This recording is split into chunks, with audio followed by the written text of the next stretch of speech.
Summer holidays வந்தாச்சு, நம்ம GT ஹாலிடேஸும் வந்தாச்சு.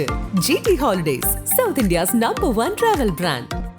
பழைய நகையை கொடுத்து பை டு 11 monthsல அதே அடைக்கு புது நகையை எடுத்துக்கோங்க. எக்ஸ்ட்ராவா ₹1 தர வேண்டாம். Magic old gold exchange.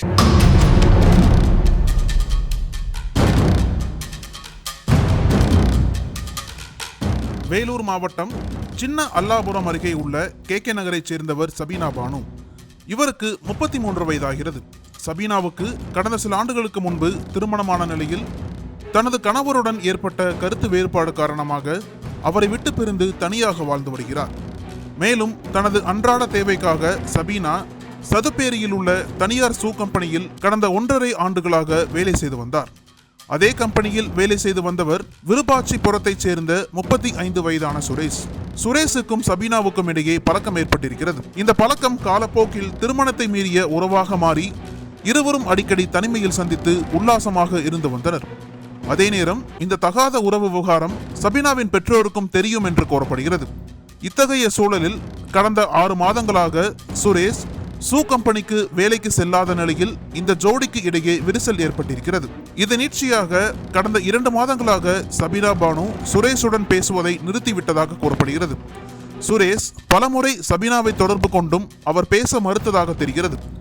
இதனால் இரு தரப்பினரிடையே அடிக்கடி தகராறு ஏற்பட்டு வந்துள்ளது. ஒரு கட்டத்தில் சபீனா மீது கடும் கோபத்தில் இருந்த சுரேஷ் கடந்த 22ஆம் தேதி இரவு 11:30 மணியளவில் அவரை செல்போனில் தொடர்பு கொள்ள முயற்சித்துள்ளார். ஆனால் அவர் போனை எடுக்காததால் சபீனாவின் வீட்டிற்கு நேரில் சென்று, ஏன் என்கிட்ட பேச மாற்ற, உனக்கு வேற யாரையாவது பிடிச்சிருக்கா என கேட்டு தகராறில் ஈடுபட்டுள்ளார். அதற்கு பதிலளித்த சபீனா, இப்போ எதுவும் பேச வேண்டாம், இதுவாக இருந்தாலும் நாளைக்கு காலையில பேசிக்கலாம், முதல்ல இங்கிருந்து கிளம்பு என கூறியுள்ளார். இதை கேட்டு ஆத்திரமடைந்த சுரேஷ் தான் மறைத்து வைத்திருந்த இரும்பு ராடை எடுத்து சபீனாவை தாக்க முயன்றுள்ளார். அந்த நேரத்தில் சபீனாவின் தந்தை சிராஜுதீன், தாய் ஆஜிரா ஆகியோர் சுரேஷை தடுக்க முயன்றனர். ஆனால் சுரேஷ் அவர்களை சரமாரியாக தாக்கியதில் இருவரும் அந்த இடத்திலேயே மயங்கி விழுந்தனர். இதனால் அதிர்ச்சியடைந்த சபீனா தனது வீட்டிலிருந்து வெளியே தப்பி ஓடியுள்ளார். அவரை துரத்தி சென்ற சுரேஷ் வீட்டின் அருகில் இருந்த மின்கம்பம் அருகே மடக்கி பிடித்து சபீனாவை இரும்பு ராடால் கடுமையாக தாக்கியுள்ளார். இந்த தாக்குதலில் முகம் சிதைக்கப்பட்ட சபீனா அந்த இடத்திலேயே துடிதுடித்து உயிரிழந்தார். அதன் பிறகு சுரேஷ் தனது பைக்கில் ஏறி அங்கிருந்து தப்பிச் சென்றார்.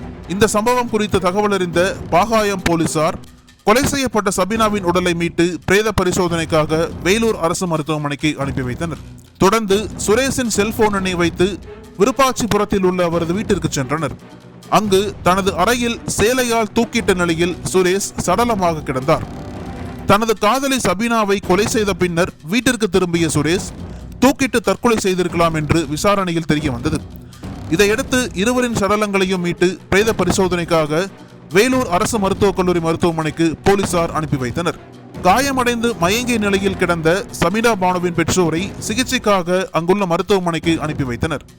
இந்த கொலை மற்றும் தற்கொலை தொடர்பாக பாகாயம் போலீசார் வழக்கு பதிவு செய்து விசாரணை நடத்தி வருகின்றனர். பேச மறுத்த காதலியை கொன்றுவிட்டு காதலனும் தற்கொலை செய்து கொண்ட சம்பவம் வேலூர் மக்களை நடுங்க வைத்திருக்கிறது. அனல் பறக்கும் செய்திகளை அப்டேட் செய்து கொள்ள நக்கீரன் களத்தை இப்பவே சப்ஸ்கிரைப் பண்ணுங்க.